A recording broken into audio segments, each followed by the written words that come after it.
Hey, so I wanted to share with you about joy. Okay, joy, joy, joy. I'm so excited to share this. But before I start, hi, my name is Judy, and this is my channel, Renewed Jew, where I have been getting renewed. And this is where Abba use fitness to increase my faith because he uses all things, y'all. You think you're doing one thing and he lead you over here. So, don't forget to like this video and share it if it resonates with you. I pray that you receive this word and that you will look it up yourself so that way Abba Yah can give you your own revelations about it because I just been sitting on this. I've been like, well, not just sitting on this, but like sitting with this for a while. So we just about to get into it. So I'm going to start with Nehemiah 8:10, right? Partial of the verse says, "For the joy of the Lord is your strength." One of the things that I've always done was praying for strength, especially going through this Job experience. I'm like, I need strength. Like, I need strength. And then one day it was like a light bulb went off, and it was and I'm like, well, why am I not praying for joy? Because the joy of the Lord is my strength. So if I pray for joy, the strength is automatically going to follow up, right? It's going to help me get stronger. So that has been a prayer point for mine. And if you know me personally, I've been harping on this recently, like really been harping on it. But I've spoke about it in the past, but not so much. And in that verse, the joy, it means, now this is Paleo Hebrew, just FYI, and in Hebrew, when you get to like the picture language, things are described by its function.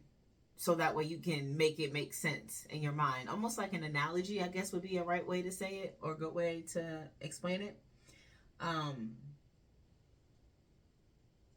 So joy means to join, like a uniting together in joy, right?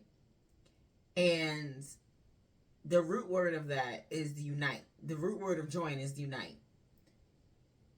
It means a wall door, a wall that separates the inside from the outside, and only through the door can one enter or exit, uniting the inside and outside. So when I read that, right, and I was thinking, for the joy of the Lord is my strength, I'm like, well, the joy of him, because for me, I see him in all things. I actually ask him to speak to me through all things, right? And it's so cool. And I'm pretty sure you guys have testimonies of, you can see a billboard and you're like, whoa, like he speaks to you through the billboard. You can see something in nature and he speaks to you through that thing. You can just come across something on the internet or see a color. Like, it's just so many. He speaks to us in so many ways. I gotta slow down and talking because I'm just excited. Okay, so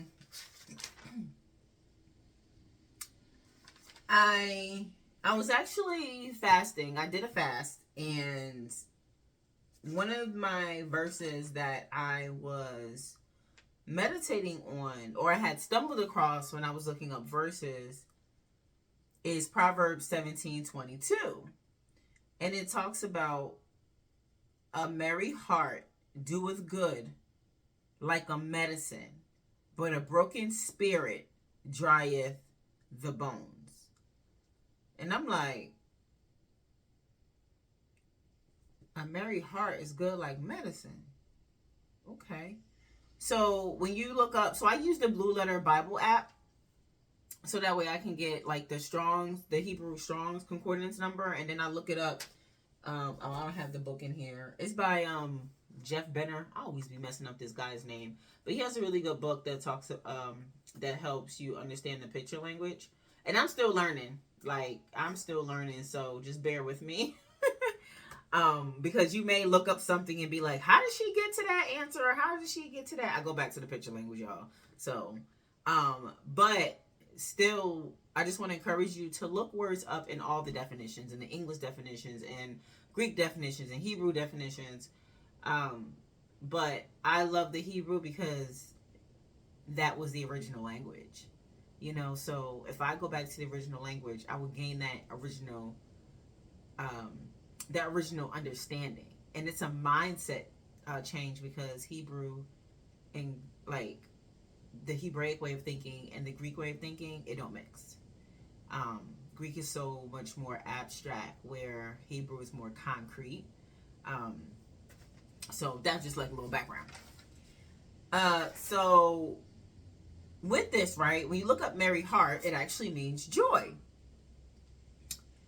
And now some words have different they have different meanings, or it can be like one word have different meanings. So sometimes you do have to look to see how it's being used in the passage that you're looking up. So in this case, right, I was talking about joy before, but joy was more joined and uniting with something. Versus here is talking about a merry heart. So it's that spontaneous, it means to rejoice, right? That's that spontaneous expression of excitement and cheer. Just realized something real quick. Hold up. Oh, wow. Okay, hold on. Alrighty. I had to note that real quick. So, in the English definition, joy means a state of happiness or felicity, the emotion evoked by well-being, success, or good fortune by the prospect of possessing what one desires. Like, it's delightful. To experience great pleasure or delight. To rejoice. It actually has a similar meaning as the Hebrew, which is rejoice, a spontaneous expression of excitement and cheer. Right? So that burst of excitement, that rejoicing, is good like medicine. So good in Hebrew means functional, because everything that Yah created was functional. And I don't mean functional like, oh, it just works or just operates. No, it operates to how it's supposed to. Like, it operates properly. Like, I just had a washing machine that clocked out. The washing machine turned on, so it's like, oh yeah, it's functioning fine. No, it ain't. It's not good, because some parts of it was messing up, even though like the drum got messed up. So to spin the water out, it don't really spin the water out of the clothes like that. Just to give you an example of what I mean, because some things people think is functional, but it's really not functioning the way that it was intended to. So that means it's actually operating in dysfunction. So I'm like, okay. So having a rejoicous heart, a heart that's just rejoicing, excited and cheerful. Heart is the organ that pumps the blood, right? This organ is also seen as the seat of thoughts, emotions, and the mind. So a lot of times, we see in the Bible, heart. A lot of people will be like, "Oh, God knows my heart," and they think that it's some cute little phrase. God does know your heart. Your heart is here. That's your mind, basically, like your mind, your will, and your emotions. If I got that correct, I mean, I just said it, but that's what you really think. Sometimes we think we know these things on the surface. What's going on in your subconscious? He knows everything. Meanwhile, we just focused on the surface, like, oh yeah, yeah, and all of it. You're being held accountable for all of it. So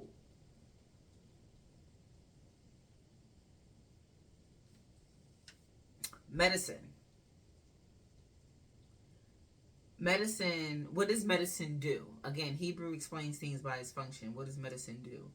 It's the lifting of an illness. And the root of it means to lift high. And an example of that is like pride, for example. Because when someone is prideful, they're they're either lifting up something or they're lifting someone up. Sometimes people lift themselves up and put themselves on this pedestal, so it's a lifting of something. So when it comes to medicine, medicine lifts an illness off of you, and basically that allows you to heal, right? And so I'm like, okay, so having a rejoiceful heart is really good and functional like medicine. So I'm like, okay. But then it says, a broken spirit drieth the bones. And that stuck out to me because I did a study on Ezekiel and dry bones months ago, at some point last year. And it, one of the things, I had spoke about myself was, having these dry bones to live again, just prophesying over myself and different things and areas of my life that were dry. And so it really stuck out to me. And I'm like, a broken spirit. So when someone is broken, it literally dries out their bones, y'all. It sucks the life out of them. Think about what it, like, when somebody has a broken spirit. It's pouring cats and dogs outside. I don't know if y'all can hear that, but if you hear some nature sounds, like, it's pouring outside. So to be broken, it means to crush something. So when you have spices, right? When you have, it's like crushing spices. You have the seeds, right? And then you crush it down, and then you make your seasoning. So to be broken means it's crushing something. So when you have a broken spirit, you do feel crushed. Depression, anxiety, anger. Well, I can't even say anger because anger is like the outward expression of something. Bitterness, rebellion. There's so many things that can bring on a broken spirit, basically, right? Traumatic events. These things, and they dry up the bone. So I'm like, okay, so broken spirit, right? So you have a crushed spirit. So what is spirit? The spirit is the wind of man, God, the breath, right?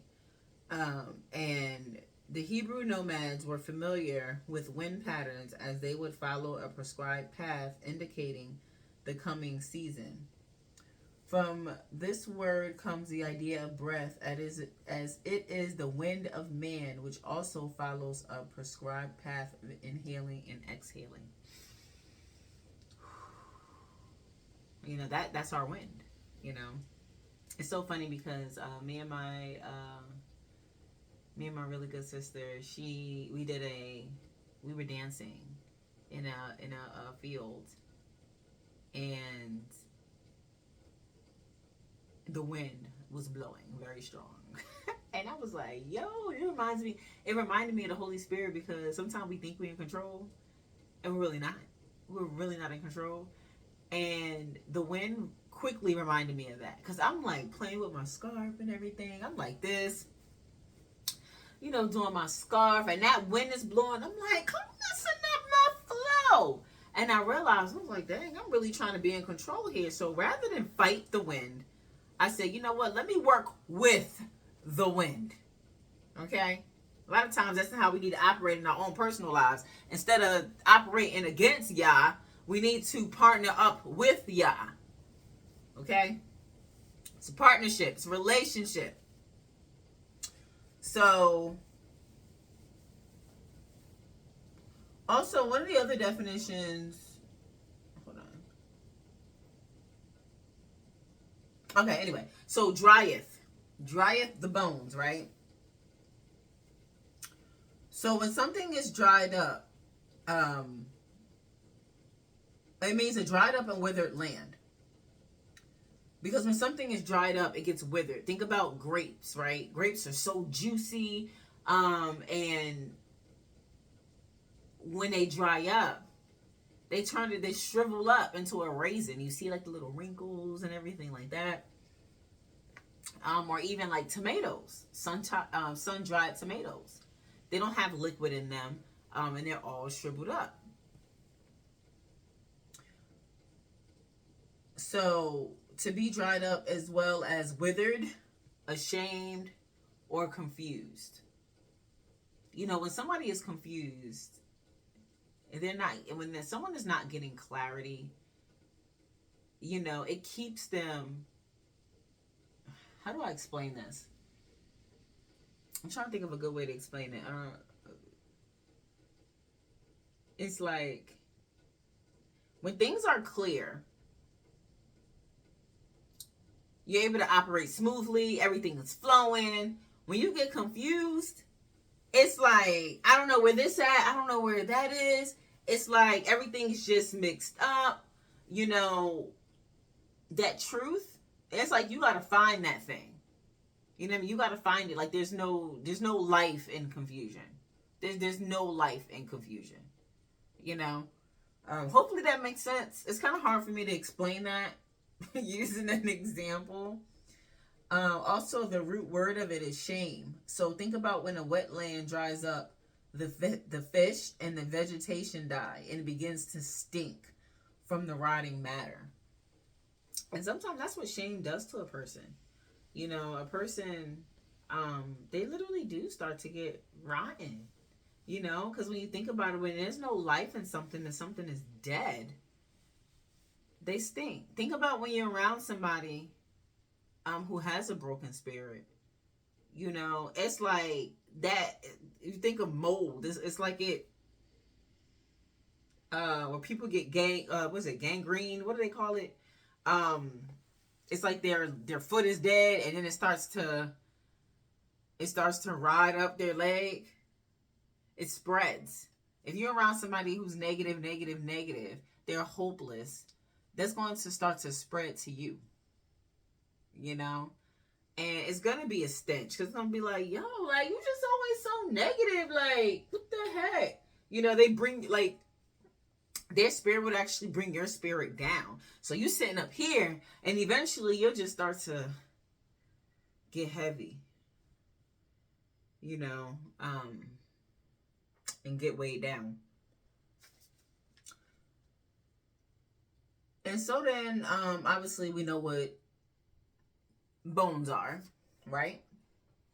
But even though I knew what bones were, I'm like, you know what, still, I'm going to look it up in Hebrew. What is bones? And to explain it was to gnaw, right? Because it's, again, I'm going to keep repeating this. In the Hebraic language, things are described by its function. So, what is the function of a bone? It gets gnawed on. Someone gnaws on the bone. Like a dog, right? A dog gnaws on a bone. And then the marrow is on the inside of the bones. So now it's like, oh yeah, the marrow, yeah. The marrow's in. Then I'm like, wait, there's blood in the bones. So I'm like, let me look up what's in bone marrow, because I didn't know this, okay?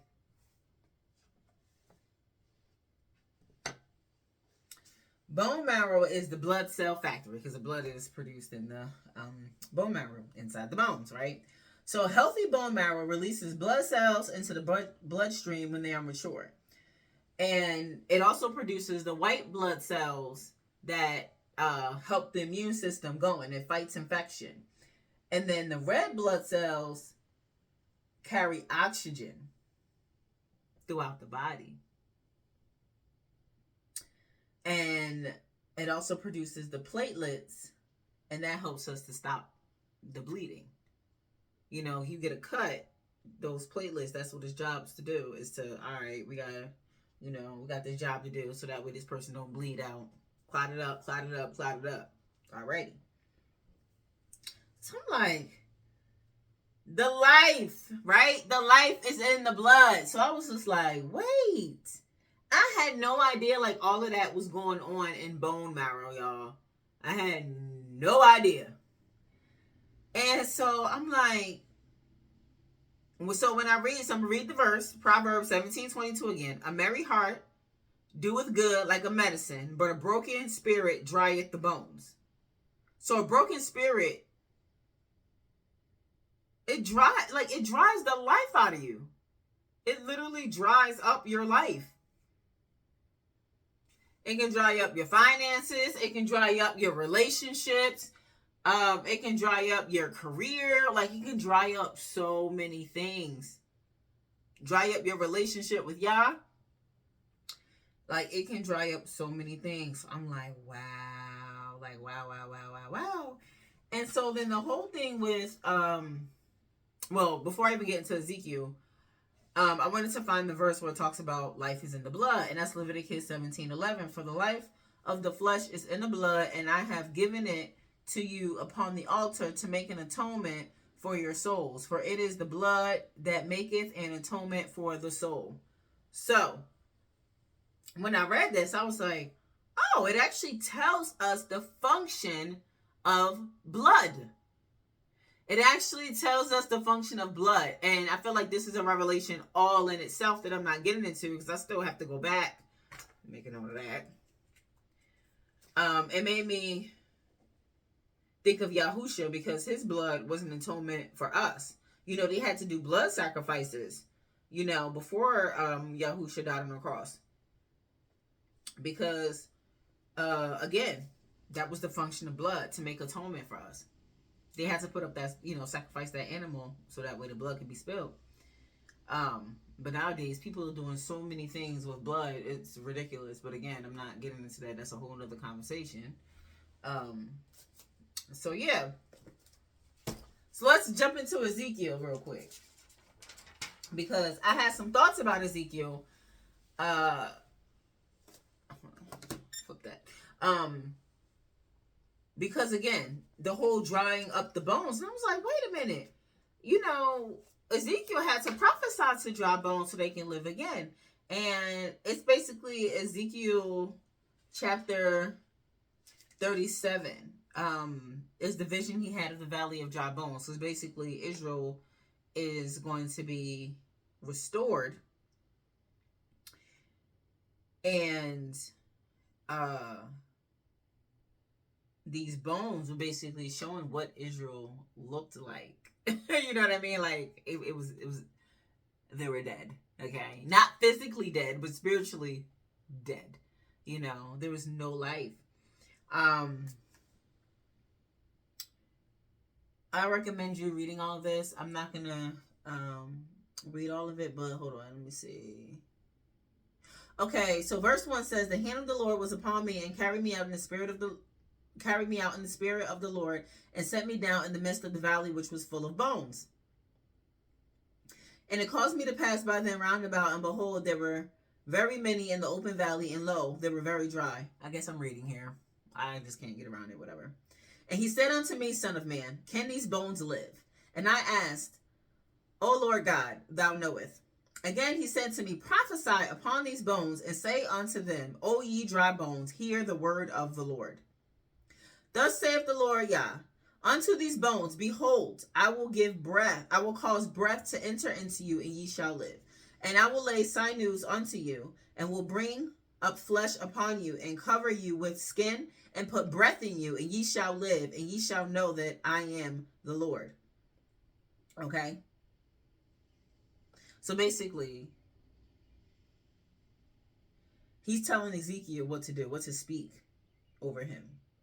You know, and then he's also telling Ezekiel what he's going to do once he prophesies over these things. Prophesies over the bones. And so Ezekiel prophesied as he was commanded. So I prophesied as I was commanded, and as I prophesied, there was a noise, and beyond a shaking, and the bones came together, bone to bone. And when I behold, lo, the sinews and the flesh came upon them, and the skin covered them above, and there was no breath in them. So basically, these bones came together, right? The flesh was on and everything, but they weren't alive. They were still dead because there was no breath in them. Then said he unto me, prophesy unto the wind, prophesy, son of man, and say to the wind. Remember what wind was? Breath. Thus saith the Lord God, come from the four winds, O breath, and breathe upon these slain, that they may live. Now remember, what is the function of blood? Blood has to flow in the body because the blood actually carries the oxygen. The red blood cells carry oxygen all throughout the body. When someone doesn't have oxygen, throughout their body, a lot of things can happen. Low oxygen, low oxygen leads to confusion. Your organs start shutting down. You know, you might start wheezing and coughing. Your heart rate may start beating faster. People will start to turn blue and purple.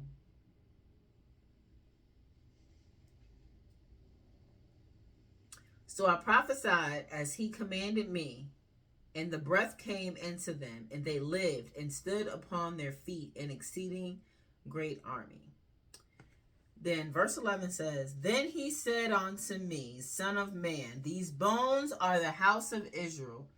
Behold, they say, our bones are dried and our hope is lost. We are cut off for our parts. So basically the people of Israel are saying, our bones are dried up and our hope is lost. When someone loses hope, they literally have dry bones. They don't see the purpose of going on. They have a broken spirit, right? But if somebody's in a bad mood and you say a funny joke and they start giggling, guess what? That brings life into them. It lightens a burden off of them. They feel that joy. And so again, this goes back to a merry heart that doeth good like a medicine, but a broken spirit drieth the bones.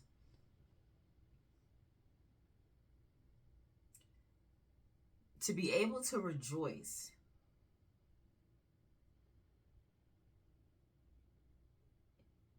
in the things that you enjoy will bring you life. And I don't say that lightly, because I feel like some people can kind of like take that and run with it. Like, oh, I just do things that I enjoy that are of Yah. Okay, let's be clear. Because if you ask him, show me some joy in all the things that I do, you know, that will help fill you up. That will help fill you up. Okay, that will allow the life, the blood of the Lamb, which there's life in the blood. Okay, and the oxygen that's carrying the blood to start flowing through your body. Okay, that joy is good like medicine. Okay, praise and worship. Put on your favorite song and start jamming and dancing. You ain't got to do it in front of people. Do it in the privacy of your house. You know what I mean? You can be rejoicing while you're showering. Okay, you can be washing the dishes rejoicing, jamming in the car rejoicing. You know, what do you enjoy? Do you love puzzles? I can get lost in the good puzzle. Okay, now for me, Yah isn't everything. Sometimes I really like to play a lot of instrumental. I don't know if we call it gospel music. I don't know what word to use. It's Yah-led music. And I find it very peaceful. I put it on in the background when I'm like working or whatever. And you know, I can color, you know, and it just brings me joy. I don't know, does taking a walk bring you joy? You know, like there's just so many things. Do you like writing? You know, do you do poetry? You know, what else do people like to do? People do Legos. And you're probably like, why are these doing all of this kid stuff? Because adults need to get back to playing. We need to get back to playing. We tend to call it coping mechanisms, but it's play. It's adult play. It is what it is. And we need to learn how to live again. That's the problem. See, you need to learn how to live. Had to live again. That's why it's so foreign. That's why it's so foreign. Because nobody knew what living was for so long.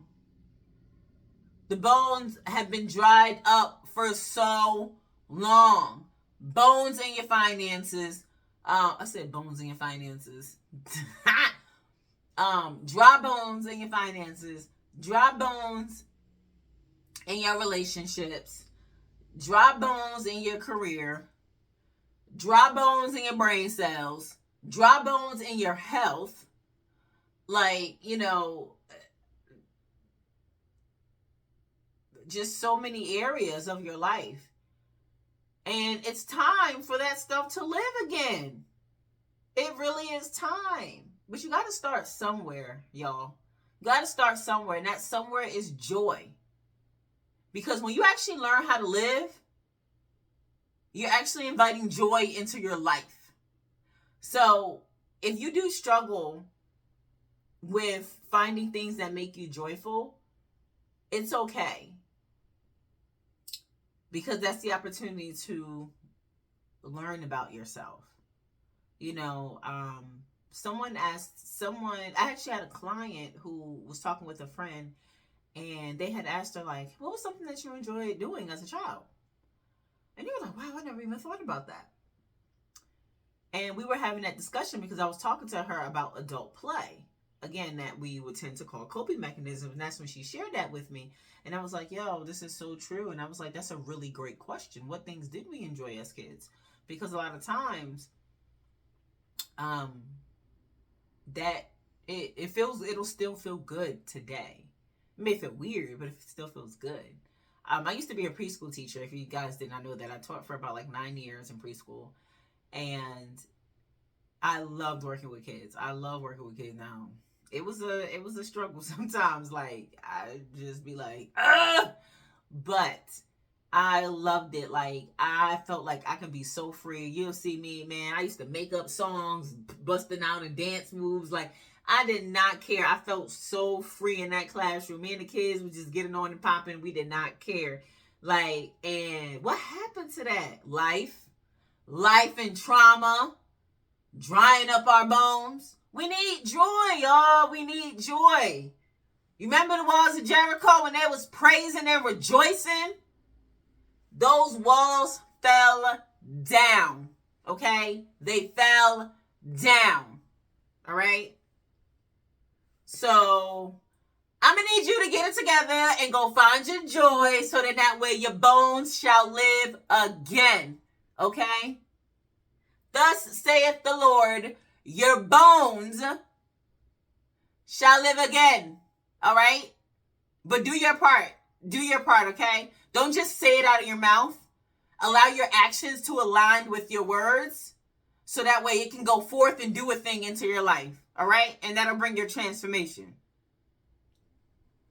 So excited. So excited. So, I pray that this blesses you. And go do your thing.